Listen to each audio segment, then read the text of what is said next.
বিসমিল্লাহির রহমানির রহিম। আসসালামু আলাইকুম। আমি তারানা, ক্রিয়েটিভিটি কিচেন কর্নার থেকে। ভিউয়ার্স, আজ আমি আপনাদের জন্য নিয়ে এসেছি টক মিষ্টি একটি সস। ফুচকা বা চটপটি তৈরি করতে যে তেঁতুলের সসটি লাগে, অবশ্যই আপনারা এটা জানেন। তারপরেও আমি আমার মতো করে রেসিপিটা দেখাচ্ছি।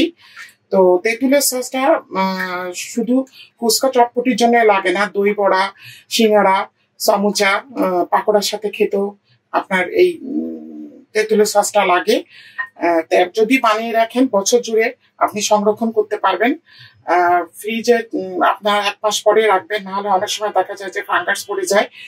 তো তেঁতুলের সসটা আমি তৈরি করার জন্য আমি সারা রাত তেঁতুলটা সময় স্বল্পতার জন্য আমি তেঁতুলের কাপটা তৈরি করে রেখেছি। সারা রাত আপনারা তেঁতুলটা ভিজিয়ে রাখবেন, তাহলে কাপটা বেশি হবে।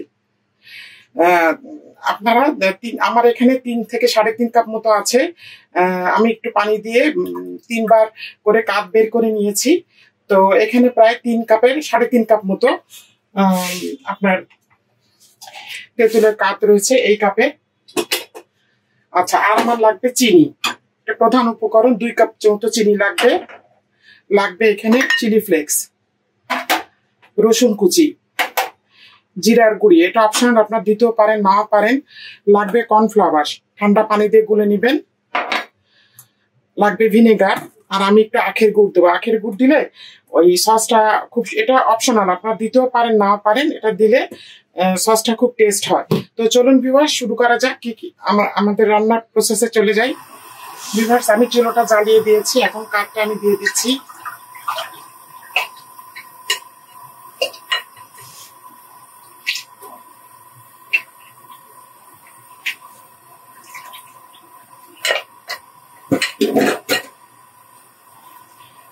আমি রসুন কুচিটা দিয়ে দিচ্ছি।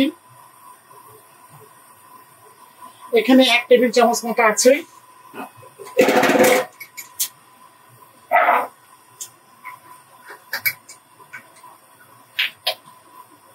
দিচ্ছি এখানে চিলি ফ্লেক্স 1 টেবিল চামচ।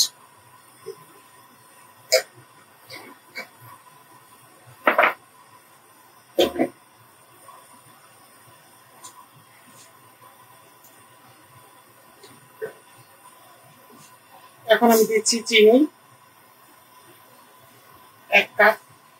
আমি একটু আখের গুড় দেবো, এই জন্য চিনির পরিমাণটা কম দিচ্ছি। 2 কাপ। আপনারা ইচ্ছা করলে আরো বাড়িয়ে দিতে পারেন। এটা থেকে নাড়তে হবে অনবরত।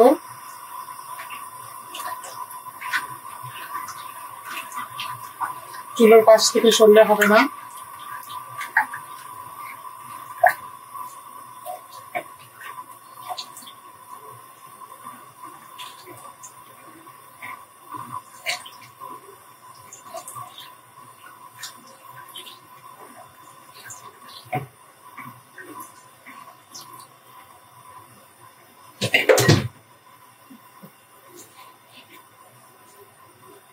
দিচ্ছি আমি একটু বিট লবণ।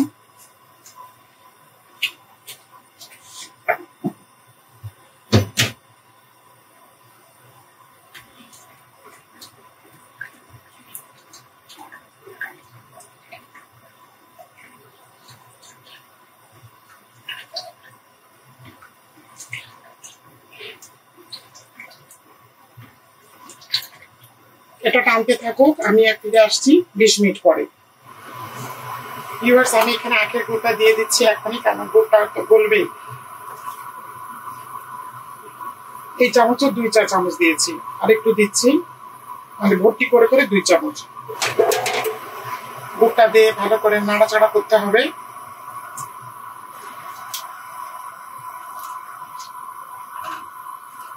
যখন আরো ঘন হয়ে আসবে তখন আমি ভিনেগার আর কর্নফ্লাওয়ারটা দিব।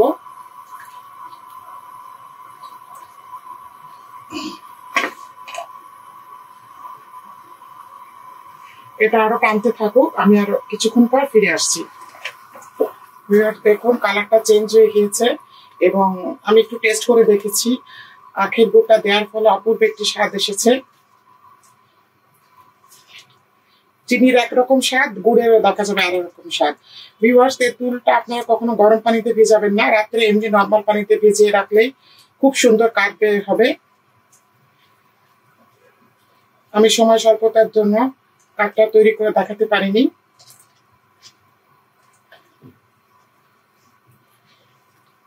এটা একটা লেন্থি প্রসেস।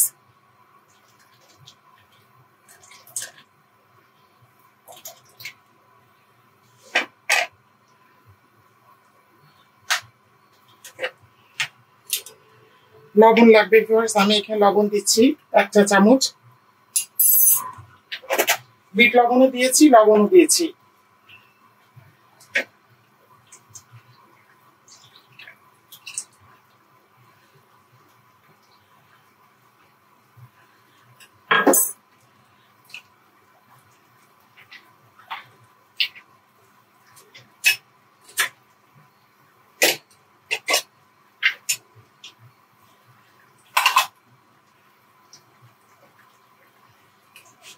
আমি এখন ভিনেগার দিচ্ছি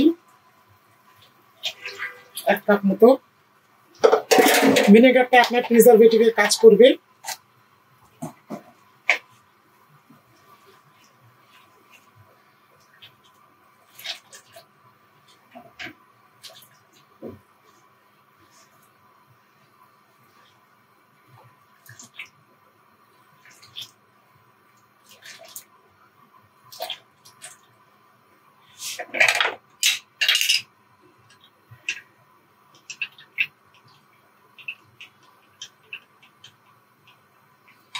আমি এখন কর্নফ্লাওয়ার দিয়ে দিচ্ছি।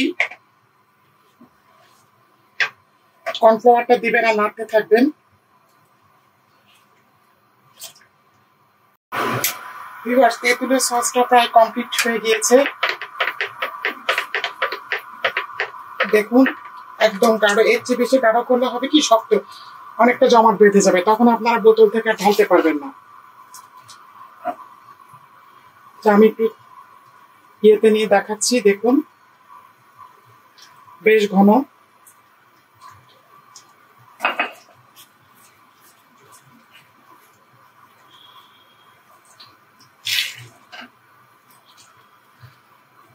লবণ, চিনি, টক, মিষ্টি একদম সব পারফেক্ট। অবশ্যই এটা আপনারা বাসায় তৈরি করবেন। ফুচকা, চটপটির সাথে, স্ন্যাক্সের সাথে খুব ভালো যাবে। আমি এখন চুলাটা বন্ধ করে দিচ্ছি, আমি আপনাদেরকে পরিবেশন করে দেখাবো। ভিউয়ার্স, তৈরি হয়ে গেল আমার অত্যন্ত সুস্বাদু এবং টেস্টি তেঁতুলের সস। অবশ্যই বাসায় আপনারা এটা ট্রাই করবেন। ফুচকা, চটপটি তৈরির জন্য একটি অত্যন্ত সুস্বাদু চাটনি। তো ভিউয়ার্স, আমার এই রেসিপিটা যদি আপনাদের ভালো লেগে থাকে তাহলে অবশ্যই আমাকে একটি লাইক দিবেন, কমেন্ট করবেন এবং আমার ইউটিউব চ্যানেলটিকে সাবস্ক্রাইব করবেন। আপনাদের একটি মাত্র লাইক আমাকে অনেক দূরে নিয়ে যাবে। আমার এবং আমার পরিবারের জন্য দোয়া করবেন। আগামীতে নিয়ে আসবো আবারও নতুন কোনো রেসিপি। আল্লাহ হাফেজ।